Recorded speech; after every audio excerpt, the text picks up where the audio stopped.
Hi guys, in this video I will show you how you can use a code block on your website on Squarespace. So first we need to click on edit and here you need to add a new block code. You can see that the block has been added. So now I'm going to position it here. By clicking on pencil icon, you can change the design, you can add a background, you can change the animation of code, you can change the padding, you can change the corner radius as well.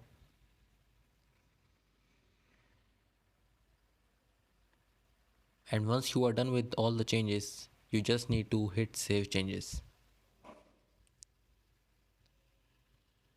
I hope you found this video useful. Hit the like button and subscribe to our channel for more videos.